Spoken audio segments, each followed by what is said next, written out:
There is exactly one bed left, the hotel clerk said, and Ethan Cole decided that maybe the universe had finally developed a personal grudge against him. 6 hours earlier, his biggest problem had been a client asking if he could make a logo look more expensive but also friendlier, which was the kind of sentence that made freelance illustrators question every decision that had led them to adulthood. Then, at 2:13 in the morning, something cold landed on his forehead. Ethan opened one eye. Another drop followed. Then another. He sat up slowly, staring at the ceiling above his bed. "No," he whispered. The ceiling answered by dripping directly onto his pillow. "Absolutely not." He scrambled out of bed, barefoot and half awake, just as Ryan Mercer appeared in the doorway wearing gray sweatpants, an old college t-shirt, and the expression of a man who had already accepted that the night was ruined. "You need to get out of here," Ryan said. Ethan blinked at him. "Good morning to you too." "Ethan." That tone did it. Ryan almost never sounded serious enough to use Ethan's full name like a warning label. Ethan grabbed his phone and followed him into the hallway, where they discovered that a plumbing problem in the apartment upstairs had turned part of their ceiling into a very expensive indoor rain cloud. Within 20 minutes, the building manager had arrived in pajama pants and house slippers, looked at the damage, and delivered the bad news. Their apartment needed repairs. They could not stay there tonight. Probably not tomorrow night either. Ethan stood in the lobby clutching a backpack containing 2 shirts, 1 pair of jeans, his laptop, 3 charging cables, and absolutely no emotional preparation for temporary homelessness. Ryan stood beside him holding 1 duffel bag because apparently Ryan packed for emergencies like a responsible adult instead of a raccoon fleeing a campsite. "There's a hotel about 4 miles from here," Ryan said. "I called. They have a room." "A room," Ethan repeated. "Great. A beautiful word. Very comforting." Ryan gave him a sideways look. "You okay?" "Fantastic. I love unexpected life events after midnight." Ryan almost smiled. That was the problem with Ryan Mercer. He had one of those quiet smiles that made Ethan's brain forget basic workplace safety regulations, except they did not work together, and there were no regulations protecting a man from being secretly in love with his roommate. Not that Ethan was in love with Ryan. Obviously, he simply noticed things. Normal things. Like the way Ryan remembered how Ethan took his coffee, or how he always lowered the television volume when Ethan had deadlines, or how he had just checked Ethan's room before grabbing anything from his own. Basic roommate behavior. Probably. The hotel lobby was nearly empty when they arrived, all warm lamps and sleepy silence. Ethan was ready to collapse face first onto any horizontal surface when the clerk looked at the computer and frowned. "I'm sorry," she said. "We had 2 rooms when your friend called, but one was just booked online."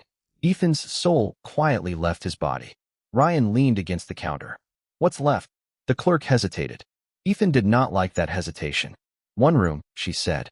1 queen bed." Silence. Ethan looked at Ryan. Ryan looked at Ethan. Somewhere inside Ethan's head, a tiny emergency siren began screaming. "That's fine," Ryan said calmly. Ethan turned toward him so fast he nearly pulled something. "Fine." Ryan shrugged. "It's almost 3. We're exhausted. We'll figure it out. We'll figure it out." For perfectly ordinary words. Ethan stared at the room key as the clerk slid it across the counter. 1 room. 1 bed. 1 roommate Ethan had spent 8 months trying very hard not to fall for. He picked up his backpack and followed Ryan toward the elevator, already certain of one thing. Sleep was no longer part of tonight's plan. The elevator ride lasted maybe 20 seconds, but Ethan experienced all 20 of them individually. Ryan stood beside him with one hand wrapped around the handle of his duffel bag, looking completely calm, because apparently sharing 1 bed with your roommate was only emotionally catastrophic if you happened to be Ethan Cole. The doors opened on the 4th floor, and Ryan stepped out first. Ethan followed, telling himself this was temporary, normal, and absolutely not the kind of situation his imagination had been trying to manufacture for the past 8 months. Their room was at the end of the hallway. Ryan unlocked the door, pushed it open, and stopped. Ethan nearly walked into his back. "What?" Ethan asked. Ryan moved aside. The room was clean, quiet, and painfully ordinary. A television, a small desk, 1 armchair, 1 bathroom, and, sitting directly in the center like it had been placed there by a committee dedicated to Ethan's suffering, 1 queen bed. "Okay," Ethan said softly. "That is definitely a bed." Ryan glanced at him. You were expecting a canoe? I was hoping the clerk had exaggerated. Ryan dropped his duffel beside the dresser. You take the bed. Ethan stared at him. No, Ethan. Ryan. I can sleep in the chair. They both looked at the chair. It was decorative in the aggressive way hotel furniture often was, barely wide enough for one normal person to sit upright, much less for Ryan, who was 6 feet 2 inches tall and apparently constructed entirely from shoulders. Ethan pointed at it. You would wake up shaped like a question mark. I have slept in worse places. That is not comforting information. Ryan sighed and rubbed the back of his neck. Then you take the chair. Absolutely not. So what are you suggesting? Ethan looked at the bed, then at Ryan, then back at the bed. His brain packed a suitcase and left the country. We could share it, he said, immediately wishing he could reach into the air and catch the words before they became real. Ryan blinked once. Okay. It is a queen bed, Ethan, not a legally binding commitment. Right? Obviously. I knew that. Ryan opened his duffel and pulled out a clean shirt. You are acting strange. I am acting extremely normal under deeply unreasonable circumstances. That earned him the smallest smile. Ethan hated that smile. More specifically, he hated what it did to his ability to remember basic vocabulary.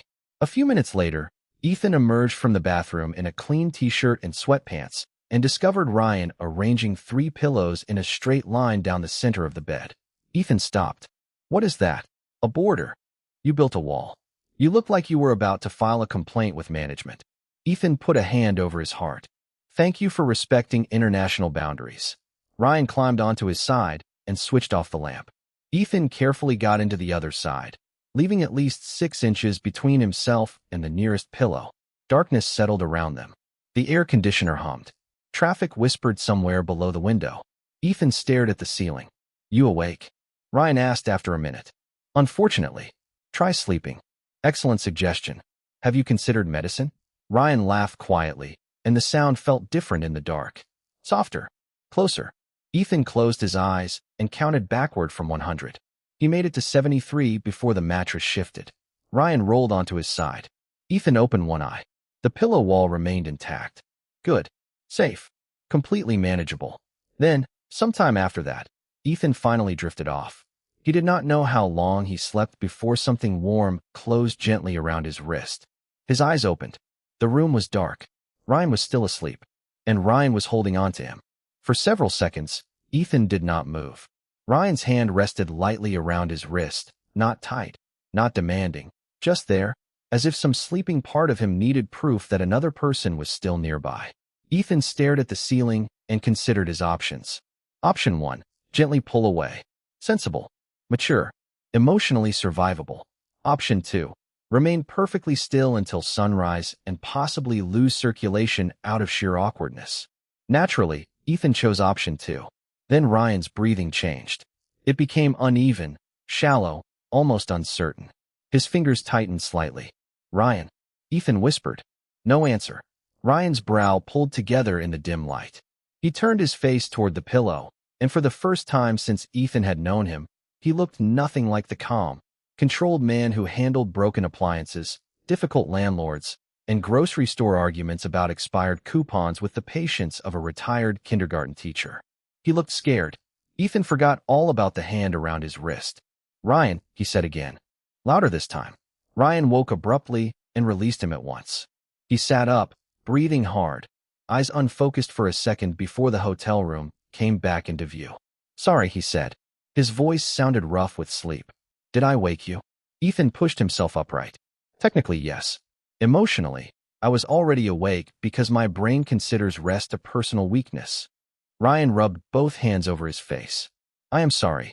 You already said that. I was holding your arm. Yes. Very scandalous. The authorities have been notified. Ryan gave him a tired look, but the joke did not land the way Ethan expected. The silence that followed felt heavier. Ethan studied him. Bad dream. Ryan stared toward the dark window. Something like that. Ethan waited. Usually he would have filled the quiet with nonsense until neither of them remembered what they were avoiding, but something in Ryan's expression stopped him. After a moment, Ryan exhaled. There was a fire in my old apartment building 2 years ago. Ethan's humor disappeared. Ryan kept his eyes on the window. It was late. Everyone got out. Nobody was seriously hurt. But for a while, I could not see where I was going, and I could not find my neighbor. She was an older woman who lived across the hall. She had already made it downstairs. I just did not know that yet. His voice stayed calm, but Ethan could hear the effort underneath it. Sometimes I still dream about searching those hallways. Ethan looked down at the abandoned pillow barrier between them. Suddenly, the way Ryan had appeared in his doorway earlier made sense. No hesitation. No complaints. Just, Ethan, get out. That is why you came into my room first, Ethan said quietly. Ryan shrugged, but it was a weak attempt at pretending the answer did not matter. I heard the ceiling starting to give way. You checked on me before you grabbed your own bag. Ryan finally looked at him. Of course I did. 2 words. Simple. Immediate. Ethan's chest tightened in a way he absolutely refused to analyze at 3:30 in the morning. He reached over and moved one of the border pillows aside. Ryan raised an eyebrow. International relations improving? Temporary. Humanitarian agreement. That finally earned a real smile. Ryan lay back down, and Ethan did the same. This time the space between them felt different. Less like a danger zone. More like trust. Ethan closed his eyes. A few quiet minutes passed before Ryan spoke again. Ethan, yeah. Thanks for waking me up. Ethan smiled into the darkness. Anytime. By morning, the pillow wall had collapsed completely, and Ethan woke to sunlight, the smell of hotel coffee, and one very unexpected problem waiting on Ryan's open laptop. Morning arrived with the kind of bright, cheerful sunlight Ethan considered deeply offensive. He opened his eyes, blinked at the unfamiliar ceiling, and immediately remembered 3 things. First, he was in a hotel. Second, Ryan Mercer was sleeping less than 2 feet away. Third, at some point during the night, the carefully constructed pillow border had completely surrendered. Ethan sat up slowly. Ryan was already awake, sitting at the small desk near the window with a paper cup of coffee in one hand and his laptop open in front of him. Good morning, Ryan said. Ethan looked at the clock. It is 8:14. Nothing good has ever happened at 8:14. Ryan held up a second coffee. I got yours. Ethan stared at it. 2 sugars. Extra cream. Exactly right. Of course it was exactly right. You are making it very difficult to maintain my morning hostility, Ethan muttered. Ryan smiled and set the cup on the nightstand. I will try harder tomorrow. Ethan climbed out of bed and immediately noticed the collapsed pillow wall. Well, he said, pointing at the evidence. Our international border has failed. Ryan glanced over. Historic reunification. There will be documentaries. Probably poorly narrated. Ethan laughed despite himself and reached for the coffee. For a few minutes, everything felt strangely normal. Ryan checked messages. Ethan complained about hotel coffee while drinking all of it. Cars moved below the window. Somewhere down the hall, somebody dropped what sounded like an entire breakfast tray. It almost felt like one of their ordinary mornings back at the apartment. Almost. Then Ryan stood. I am going downstairs to talk to the front desk. The building manager texted. Repairs might take longer than expected. How long? Maybe 3 or 4 days. Ethan sighed. Wonderful. I have always wanted to become a permanent resident of a mid-range hotel. Ryan grabbed his room key. I will be back in a few minutes. The door clicked shut behind him. Ethan sat at the desk and opened his own laptop, determined to answer emails before his clients decided he had vanished into the wilderness. Ryan's laptop remained beside him, screen still awake. Ethan was not trying to look. He would later insist on this point under oath.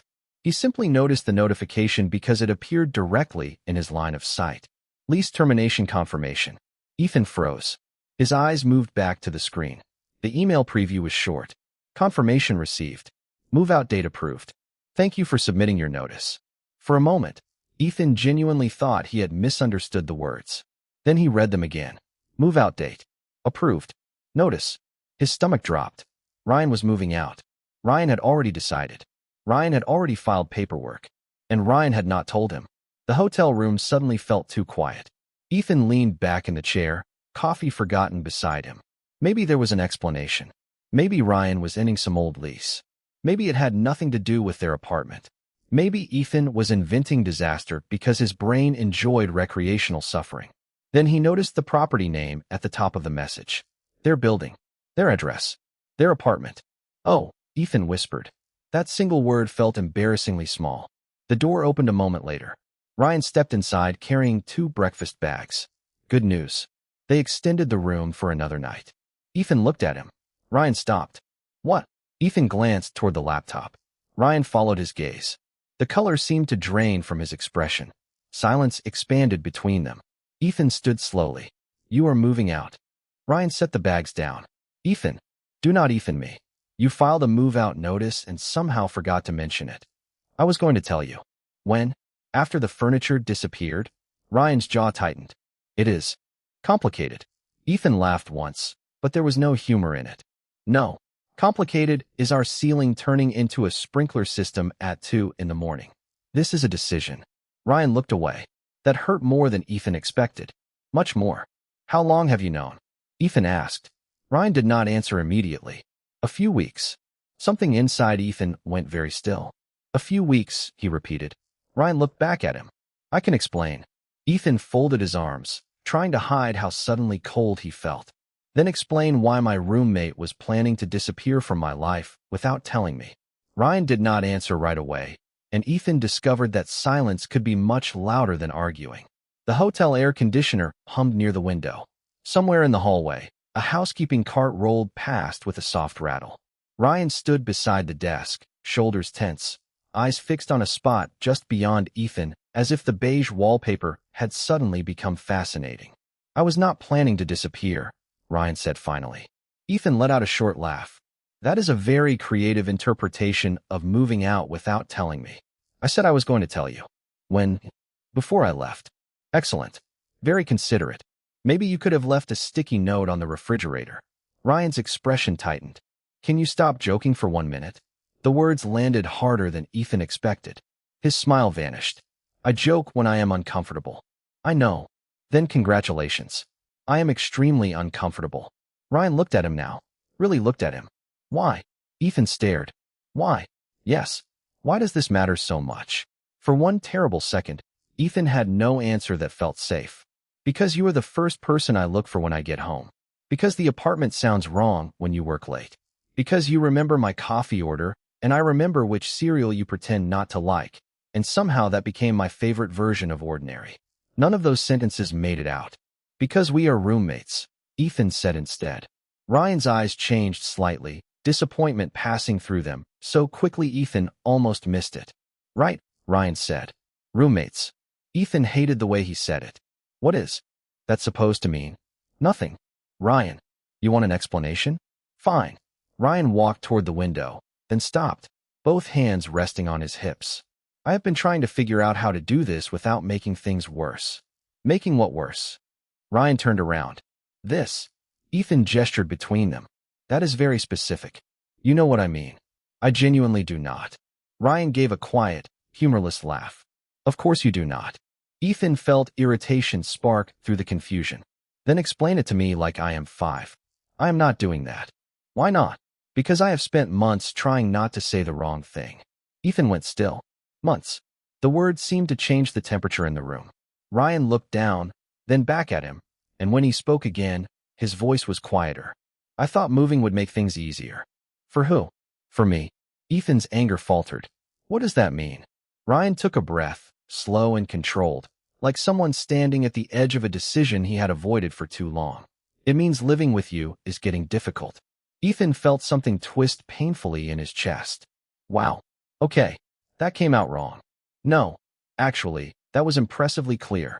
Ethan turned toward the bed, suddenly needing to do something with his hands. He picked up a pillow and moved it for no reason. You could have just said I was annoying. Ethan, I talk too much. I leave mugs on the desk. Sometimes I forget laundry in the dryer. These are fixable problems. That is not what I mean. Then what do you mean? Ryan stepped closer. Not much. Just enough that Ethan stopped moving. I mean, I notice when you are not home. Ethan's fingers tightened around the pillow. Ryan continued before Ethan could speak. I mean, I know when you are pretending you had a good day because you make more jokes than usual. I mean, I buy that ridiculous cinnamon coffee because you like it even though it makes the entire kitchen smell like a candle store. Ethan stared at him. Every thought in his head seemed to vanish at once. Ryan's voice dropped. And I mean, staying in that apartment and pretending I do not want more than this is getting exhausting. The pillow slipped from Ethan's hands onto the bed. Neither of them moved. Ryan, Ethan said, barely above a whisper. Ryan looked terrified now, which somehow made the moment feel even more real. That is why I am leaving, he said. Because I do not know how much longer I can live 3 doors away from you and act like being your roommate is enough. Ethan forgot how to breathe for a second. Not dramatically, not in the poetic sense. His brain simply appeared to stop sending instructions to the rest of his body. Ryan stood a few feet away, looking like he regretted every word he had just said, and also like he would rather sleep in the hotel hallway than take any of them back. Ethan opened his mouth. Nothing came out. Ryan gave a small nod, the kind people used when they had already decided silence was an answer. You do not have to say anything, he said. No, I do. I just need my brain to return from wherever it went. Ryan looked down. Ethan, wait. Ethan held up one hand. You cannot tell me you are moving out because you want more than friendship and then expect me to process that at normal human speed. A faint, almost painful smile crossed Ryan's face. Fair. Ethan paced 3 steps toward the window and 3 steps back because the room was too small for a proper emotional crisis. How long, he asked. How long what? How long have you felt like this? Ryan hesitated. A while. Ethan stopped. That is not a unit of time. Several months. Ethan stared at him. Several months. Ethan thought about every shared grocery trip, every late dinner, every quiet morning, every time Ryan had looked at him for 1 second longer than necessary, and Ethan had convinced himself he was imagining it. Then why did you think you had to leave? Ryan's expression changed again. Softer this time. Sadder. Because I thought you were seeing someone. Ethan blinked. What? Lucas. There was a full second of silence before Ethan's brain caught up. Then another. Lucas. Ryan folded his arms. You talk to him constantly. You disappear on weekends with him. He sends you those ridiculous food pictures. Ethan stared at Ryan in disbelief. Ryan. Lucas is my cousin. Ryan did not move. Your cousin. My first cousin. Our mothers are sisters. We have matching baby pictures at my grandmother's house. Ryan closed his eyes. Ethan could practically hear 8 months of incorrect assumptions collapsing inside his head. Oh, Ryan said. Ethan covered his face with both hands. You were going to move out because of my cousin. When you say it like that, it sounds bad. Ethan lowered his hands. There is no other way to say it. Ryan actually laughed then, one short, embarrassed sound, and Ethan felt the tension crack just enough for air to return to the room. I thought you were happy, Ryan said. I thought if I stayed, eventually I would say something selfish and make your life complicated. Ethan's smile faded. You thought wanting me made you selfish? Ryan looked at him. I thought telling you when I believed you wanted someone else would be. That answer hit Ethan somewhere deeper than he expected.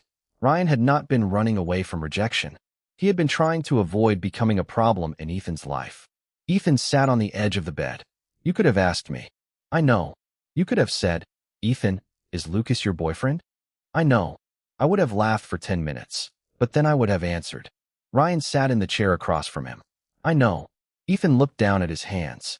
Now came the part he had avoided for months. The part where honesty stopped being funny. For the record, he said carefully, I was not happy with Lucas. Ryan waited. Ethan swallowed. I was not interested in Lucas at all. Ryan's eyes lifted to his. Ethan could feel his heartbeat everywhere. The person I was interested in, Ethan continued, was apparently busy planning to move out because he thought I was dating my cousin. Ryan went completely still. Ethan let out a nervous breath. So yes, this is possibly the dumbest misunderstanding in modern history. Ryan stared at him. Ethan, there you go using my full name again. Are you saying what I think you are saying? Ethan looked at him, finally choosing not to hide behind a joke. I am saying you were not the only one pretending. Ryan's face softened, but he did not move closer. Instead he asked quietly, Then what do you want me to do? Ethan glanced at the lease termination email still open on the laptop. He knew what answer would be easiest. Stay? Stay because I asked. Stay because I am scared of losing you. But Ryan deserved something clearer than fear. I do not know yet, Ethan admitted. Ryan nodded slowly. Then figure it out for yourself. Ethan looked up. Ryan's voice was gentle, but steady. Do not ask me to stay unless you know why you are asking. Ryan's words stayed in the room long after he stopped speaking. Do not ask me to stay unless you know why you are asking. Ethan hated how reasonable that sounded. Reasonable was inconvenient. Reasonable required thought, and thought was exactly what Ethan's brain had been avoiding for months with jokes, coffee, work deadlines, and an impressive commitment to emotional denial. Ryan checked the time on his phone. "I have to go in for a few hours," he said. "Today?" Ethan asked. "I already called out yesterday. I cannot do it again unless there is an actual emergency." Ethan gestured vaguely around the room. "I feel like my emotional stability should qualify." Ryan almost smiled, but it disappeared quickly. "I will be back this afternoon." Ethan nodded. "Okay." Ryan reached for his jacket, then stopped near the door. For a second, Ethan thought he might say something else. He did not. "Take your time," Ryan said quietly. Then he left. The door clicked shut, and the hotel room instantly felt twice as large and half as comfortable. Ethan sat there for nearly a minute staring at nothing. "Great," he muttered. "Excellent. Love having time to think. Huge fan." He opened his laptop and tried to work. A client wanted 3 revisions. Ethan changed one shade of blue, stared at it for 30 seconds, and changed it back. He answered an email with the phrase "sounds good," then spent 5 minutes wondering whether it actually sounded good. Nothing sounded good. He closed the computer. The room was too quiet. On the desk sat Ryan's empty coffee cup. Near the dresser was the duffel bag he had packed in less than 5 minutes, because Ryan apparently approached disasters with military efficiency, while Ethan packed 4 phone chargers and forgot toothpaste. Ethan looked at the bed. One side was smooth. The other still held a shallow crease from where Ryan had slept. Ridiculous. It was a hotel bed. It was fabric and foam, and probably cleaned with industrial detergent. It was not supposed to make his chest ache. Ethan stood and walked to the window. For floors below, traffic moved through the morning in slow lines. People crossed the street holding coffee, checking phones, heading somewhere definite. Ethan envied them. Somewhere definite sounded wonderful. His own future had become strangely blurry in less than 12 hours. He thought about the apartment before Ryan. It had been cheaper then because Ethan had split the rent with another roommate who barely spoke to him and once labeled his orange juice with permanent marker. Then Ryan moved in. Somehow, without ceremony, things changed. There were groceries bought for 2. Saturday morning pancakes. Arguments over thermostat settings. Ryan reminding Ethan to eat when deadlines swallowed entire afternoons. Ethan leaving the hallway light on when Ryan worked late. None of it had felt important while it was happening. That was the trick. Ryan had become part of Ethan's life through ordinary moments, so small they had slipped past every defense Ethan had. Ethan sat on the edge of the bed and picked up his phone. His thumb hovered over Ryan's name. Stay? 3 letters. 1 request. Easy to type. Impossible to send. Because Ryan had been right. Ethan could ask him to stay because losing him sounded unbearable. But fear was not an answer. He needed to know what he was choosing, not just what he was afraid to lose. Ethan set the phone down. The afternoon dragged forward. Noon became 1. 1 became 2. The sunlight shifted across the carpet. Around 3, Ethan noticed Ryan had left his old navy hoodie folded over the chair. Ethan picked it up to move it, then stopped. He remembered stealing it during a cold movie night in January. Ryan had complained for exactly 12 seconds and then never asked for it back. Ethan remembered the coffee, the late dinners, the quiet laugh in the dark, Ryan holding his wrist in his sleep. Because some frightened part of him needed to know he was not alone. Suddenly Ethan understood what had been bothering him all morning. He did not want Ryan to stay because the apartment would feel empty. He wanted Ryan to stay because every version of home Ethan could imagine somehow had Ryan inside it. His phone buzzed. A message from Ryan appeared. Work ran late. I will be back tonight. Ethan read it twice. Then he looked at the untouched side of the bed. For the first time, he did not feel confused. He felt late. Ethan read Ryan's message one more time, then set the phone down and immediately picked it back up again because apparently certainty did not make him any less ridiculous. Work ran late. I will be back tonight. Simple. Normal. Completely inadequate for the crisis Ethan had finally finished having. He typed, "We need to talk," stared at the words, and deleted them because nothing good had ever followed that sentence in human history. He tried, "Can you come back soon?" Then deleted that too because it sounded like someone had misplaced a pet. Finally, he locked the screen and stood. Waiting suddenly felt impossible. Ethan paced once around the hotel room, which took approximately 7 seconds because the room was designed for sleeping, not emotional breakthroughs. Ryan's navy hoodie was still draped over the chair. Ethan looked at it. Then at the door, "This is stupid," he told the empty room. The empty room offered no useful feedback. 10 minutes later, Ethan was downstairs. The evening air outside had cooled, and the sidewalks were busy with people heading home from work. He pulled his jacket tighter and checked Ryan's workplace address on his phone, even though he already knew it. Ryan worked at a fitness center less than a mile away. Ethan had been there exactly twice, both times pretending he was interested in exercise when he was actually delivering coffee. He started walking. Halfway there, doubt returned with excellent timing. What exactly was he going to say? "Hello, Ryan. I have completed my scheduled emotional processing and would like to formally request that you remain in my life indefinitely." Terrifying. He almost turned around. Then he remembered Ryan standing in the hotel room that morning, saying he had spent months pretending friendship was enough. Ethan kept walking. The fitness center was bright against the darkening sky. Through the front windows, he could see people on treadmills and Ryan near the reception desk, talking to a coworker. Ethan stopped outside. Ryan looked tired. Still calm. Still Ryan. And Ethan suddenly understood that this was not about the apartment, the damaged ceiling, the hotel, or even the lease. Those things had only forced him to notice what had already been true. Ryan had become part of the shape of his life. Ethan pushed through the glass doors. Ryan looked up. Surprise crossed his face immediately. "Ethan." Ethan stopped a few feet away. "Hi. Is everything okay?" "No." "Yes. Mostly. I am bad at this." Ryan's co-worker glanced between them, clearly interested. Ryan noticed and nodded toward a quiet seating area near the windows. "Come on." They sat across from each other. Ethan folded his hands together so Ryan would not see how nervous he was. "I figured it out." Ryan's expression softened, but he stayed quiet. Ethan took a breath. "You told me not to ask you to stay unless I knew why I was asking." "I remember." "Good, because I spent most of the day arguing with furniture about it." Ryan almost smiled. Ethan continued before fear could interrupt. "I do not want you to stay because I need help with rent. I do not want you to stay because I hate change. And I do not want you to stay just because losing my roommate would be inconvenient." Ryan watched him carefully. Ethan's voice became quieter. "I want you to stay because when something happens, you are the person I want to tell first. When I have a terrible day, I look for your shoes by the door. When you work late, I leave the hallway light on even though you have never asked me to." Ryan's eyes dropped for a second. Ethan swallowed. "And this morning, when I thought about going back to the apartment without you, it did not feel like losing a roommate. It felt like losing home."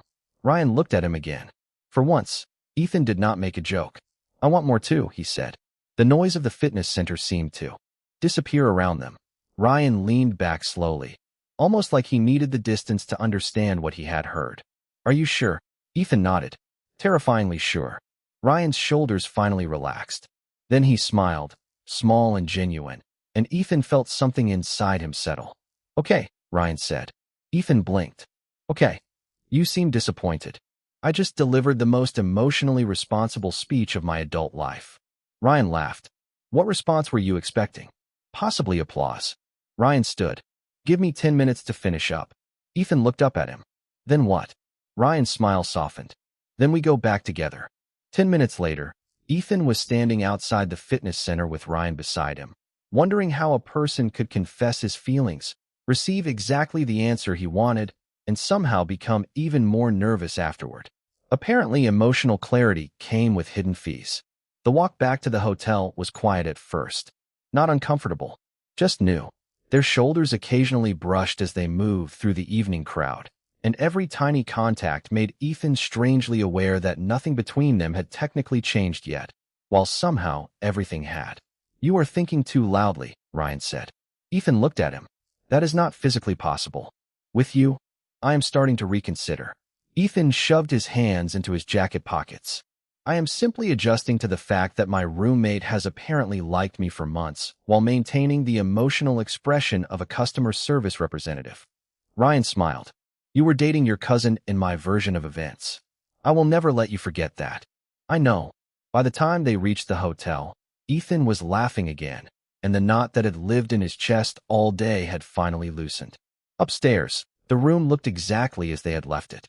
One bed, 2 coffee cups, Ryan's duffel by the dresser, Ethan's laptop abandoned on the desk. Ordinary things, except ordinary no longer felt ordinary. Ryan closed the door behind them and leaned against it for a moment. So, he said. Ethan turned. So, what happens now? Ethan considered pretending he had a detailed plan. That seemed dishonest. I think we stop pretending. Ryan nodded.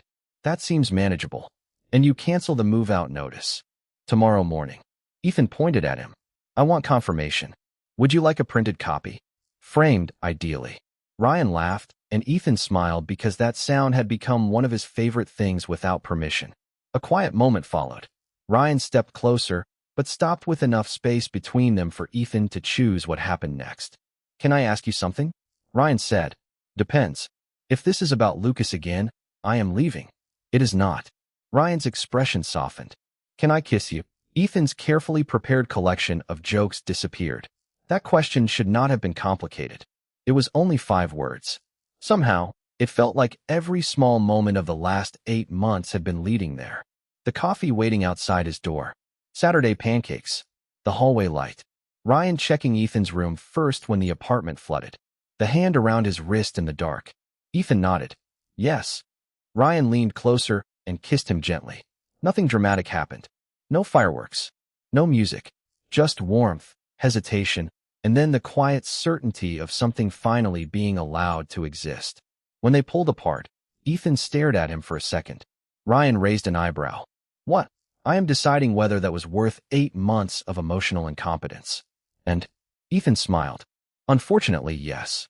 3 weeks later, they stood inside their repaired apartment while the building manager explained that the ceiling was officially safe again. Fresh paint covered the damage. Ethan's bedroom had a new mattress. Everything looked almost exactly the way it had before that night. Almost. After the manager left, Ryan carried the last box down the hallway. Ethan followed him into his room and watched him set it beside the new bed. Ryan looked at the mattress, then at Ethan. So technically, we do not have to share anymore. Ethan folded his arms. Technically. Ryan smiled. Good to know. Ethan stepped closer and reached for his hand. It still amazed him how natural that felt.